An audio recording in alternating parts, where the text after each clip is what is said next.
लेकिन जरा एक बार डॉक्टर अजीज खान का भी मैं रुख कर लेती हूँ। डॉक्टर अजीज खान, एक शो तो यहाँ पर जो अभी कुछ देर में शुरू होने वाला है, एक शो आपकी पार्टी में भी चल रहा है। मतलब गजब का शो चल रहा है, पता ही नहीं चल रहा है। हर घंटे प्रत्याशी, मतलब प्रत्याशी भी बेचारे कंफ्यूज हो जा रहे हैं कि भैया 1 घंटे पहले तक तो हमारा नाम था, 1 घंटे बाद नाम बदल जाता है, दो लोग पहुंच जाते हैं एक ही जगह पर नामांकन करने के लिए। ये कंफ्यूजन इतना क्यों है? देखिए हिमानी जी, अभी 2-3 बातें मैं सुन रहा था। अभी राकेश त्रिपाठी जी कह रहे थे कि मोदी जी 24/7 काम करते हैं। हम मानते हैं इस बात को कि 24/7 ही काम करते हैं। वो सिर्फ चुनाव प्रचार, देश के लिए काम नहीं करते हैं। देश ने उनको प्रधानमंत्री बनाया था, देश की जनता ने प्रधानमंत्री बनाया था देश के काम करने के लिए। वो तो सिर्फ चुनाव प्रचार करते हैं, रोड शो से लेकर रैली और पता नहीं क्या क्या अनर्गल तमाम तरीके का बयानबाजी। देखिए, एक देश का जो प्रधानमंत्री है उसकी एक गरिमा होती है, उसकी गरिमा होती है। वो गरिमा नहीं होती है कि वो कटाक्ष करे, गलत तरीके से कटाक्ष। आज देखिए जिस तरह घोषणा पत्र पे कटाक्ष किया, अफसोस है कि घोषणा पत्र पे किस तरह कटाक्ष कर रहे थे। ये अपने संकल्प पत्र को नहीं कह रहे हैं, वो संकल्प पत्र जो झूठा संकल्प पत्र, झूठा पत्र है। पिछले 10 साल उन्होंने एक कटाक्ष और किया है डॉक्टर अजीज खान। मैं उस पर आऊंगी, उस पर भी आऊंगी, उसी मुद्दे पे आ रहा हूं। कटाक्ष, हाँ, एक कटाक्ष और किया है कि दो लड़कों की फ्लॉप फिल्म फिर से रिलीज करने की तैयारी हो रही है। काठ की हांडी कितनी बार चढ़ाइएगा? ये काठ की हाड़ी तो माननीय मोदी जी और बीजेपी के ऊपर लागू हो रहा है। 2 बार चढ़ चुका है, अब तीसरी बार का नंबर नहीं है। एक बात जान लीजिए आप। और 2 लड़कों की जोड़ी तो वो कुल खिलाने जा रही है जो कहीं ना कहीं आंखों में खटक रहा है।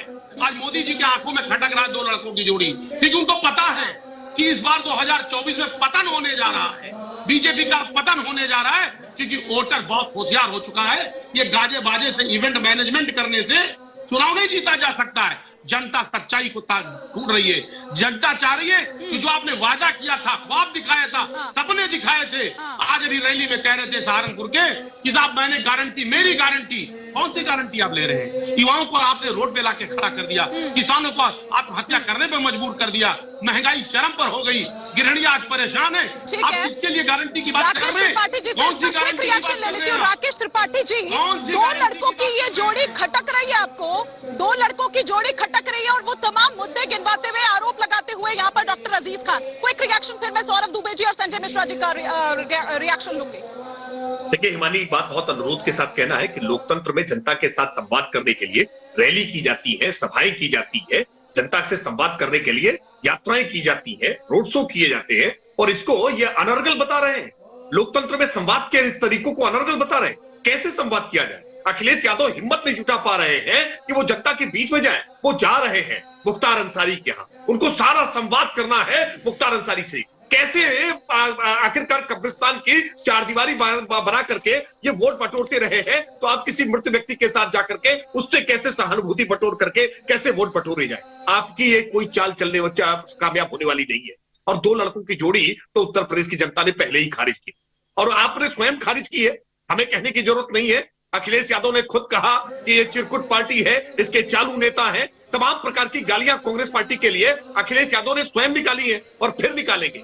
चुनाव समाप्त होने दीजिए, आप देखिए कांग्रेस को किस किस प्रकार की उपमाओं और संज्ञाओं से नवाजने का काम अभी स्वयं अखिलेश यादव जी करेंगे। और अभी तो चुनाव भी दूर है, आप विश्वास करिए, चुनाव में इनका गठबंधन भी अभी पूर्ण रूप से लागू नहीं हो पाएगा, क्योंकि सीटों को लेकर के अभी भी तालमेल बन नहीं पाया। ठीक है, अच्छा ठीक है डॉक्टर खान, क्विक रिएक्शन, लेकिन फिर मुझे सौरभ दुबे और संजय जी का भी रुख करना है। ठीक है, देखिए हिमानी जी, आज बीजेपी, माननीय मोदी जी, राकेश त्रिपाठी जी अपने 10 साल की उपलब्धियों को नहीं गिना रहे हैं। बार बार वही धर्म करम और तमाम अनर्गल बातें, यही मैं कहना चाह रहा हूं। आप उपलब्धियों की बात करिए ना। आपने देश से वादा किया था, देश को बताया था कि मैं क्या क्या करने जा रहा हूं, उसकी बात क्यों नहीं करते? अपने उपलब्धियों की बात क्यों नहीं करते? सिर्फ धर्म और धर्म। सुनिए ना, भाषण आप प्रधानमंत्री की बात आपने सुना होता प्रधानमंत्री जी का भाषण, तो आपको एक एक उपलब्धि सब सुनाई पड़ी होती कि कैसे 25 करोड़ नागरिकों को गरीबी रेखा से ऊपर लेकर के हम आए हैं, कैसे 4 करोड़ लोगों के घर में पक्के मकान सबने बनाए हैं, कैसे आज 12 करोड़ लोगों के घर तक हमने पेयजल पहुंचाने का काम किया है, कैसे 10 करोड़ से ज्यादा लोगों के घर में हमने धुएं से निजात दिलाने का काम किया है। जाकर के सुनिए ना उपलब्धियां, जनता के बीच में जाइए, आपको उपलब्धियां पता चल जाएंगी कि कैसे आज खुले में शौच से मुक्त कर दिया, ओडीएफ कर दिया हमने कहा, आज कैसे हमने घर घर में ठीक है, आप दोनों को रोक रही हूँ, आप दोनों को रोक रही हूँ, सौरभ दुबे जी, आप दोनों को रोक रही हूँ, त्रिपाठी जी और डॉक्टर खान, आप दोनों को रोक रही हूँ। सौरभ दुबे जी वो ये कह रहे हैं 2019 में सुनामी आई और 2024 की अगर यहाँ पर बात करें तो प्रलय आएगी। वो प्रलय से मतलब मोदी प्रलय, मोदी लहर, मोदी सुनामी से था, कोई वैसी प्रलय की प्लीज सर ऐसा तो कोई भी नहीं चाहेगा। तो ये था मेरा मतलब कि यहाँ के लोग कह रहे हैं, वो मैंने भी नहीं कहा है। नहीं आएगा, वो बिल्कुल आपने ठीक कहा हिमानी जी, ये बिल्कुल आएगा। 2024 में लोकतंत्र खत्म होगा। 24 में यदि नरेंद्र मोदी जी आते हैं तो चुनावी प्रक्रिया सबसे पहले जनता को गुमराह मत इसका करिए। एग्जाम्पल है चुनाव आयोग की नियुक्ति में किया गया चेंजेस। चुनाव आयोग की नियुक्ति में जो बीजेपी ने चेंज किया है उससे साफ जाहिर हो जाता है इनकी नियत में खोट है, इनकी नियति देश के प्रति ठीक नहीं है। भ्रष्टाचार कर रहे हैं, इस देश में लोकतंत्र है, तभी भ्रष्टाचार महंगाई का माँ बोलते हैं ना बेरोजगारी का। कर रही थी क्योंकि वो मैनिफेस्टो पर कुछ कह रहे थे, फिर मुझे मेरी सहयोगी का भी रुख करना है, कुछ तस्वीरें उनके पास भी हैं। ठीक है, आप दोनों को रोक रही हो, एक बार जरा डॉक्टर खान, क्योंकि मैनिफेस्टो पर कुछ कह रहे थे डॉक्टर खान। हाँ जी जी जी जी देखिए हिमानी जी प्लीज एक मिनट, आप लोग प्लीज शांत हो जाए। देखिए हिमानी जी, जो मैनिफेस्टो है अभी जो कल घोषित किया गया उसमें जो 5 न्याय और 25 गारंटी, ये एक्चुअल गारंटी है, ये धोखा नहीं है देश के साथ, धोखा नहीं है। पहले तो हम समझ ले। अभी मोदी जी कह रहे थे साहब बहुत कुछ किया है, बहुत कुछ करना है, बिल्कुल ठीक कह रहे हैं आप। अब संविधान बदलना रह गया है, वो भी बदल दीजिए, बात खत्म हो जाए। वोटिंग राइट खत्म कर दीजिए, इस देश को बिल्कुल पूरी तरह से लाके चौराहे पर खड़ा कर दीजिए। ये है हकीकत, ये है कि आपकी गारंटी सिर्फ छलावा रही है, सिर्फ धोखा रहा है, और जो गारंटी कल इंडिया ने गारंटी दिया है वही इंडिया को पसंद है। और इसीलिए मैं कह रहा हूं जून 4 को इंडिया जीतेगा और इसकी सरकार बनेगी, क्योंकि जो हमने गारंटी दी है, इंडिया ने गारंटी दी है, वही गारंटी इंडिया का मिशन है, इस इंडिया का मिशन कमीशन है, सिर्फ 5 इस इंडिया का मिशन कमीशन है, उसकी गारंटी दे रहे हैं क्या? आप लाने वाले हैं समाजवादी पार्टी, अपना कैंडिडेट तैयार नहीं हो रहा, आपसे लगातार कैंडिडेट बदले जा रहे हैं। 2-2 घंटे के अंदर बेचारे कैंडिडेट जो 50 लाख रुपए फूंक करके आपका टिकट ले रहे हैं, उनके 50 लाख रुपए नुकसान भी कराते हैं आप लोग। वो उस कैंडिडेट को जो है चुनाव में नहीं दे रहे।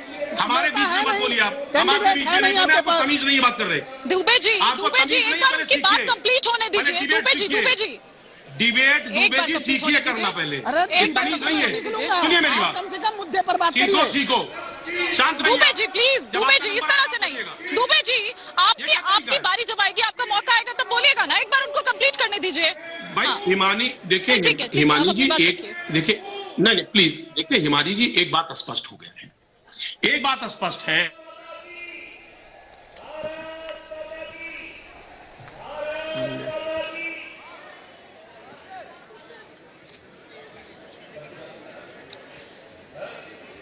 मुझे आपकी आवाज नहीं आ रही है डॉक्टर खान, लेकिन तस्वीरें लगातार मैं यहां से दिखा रही हूं कि किस तरह से यहां पर मंच सज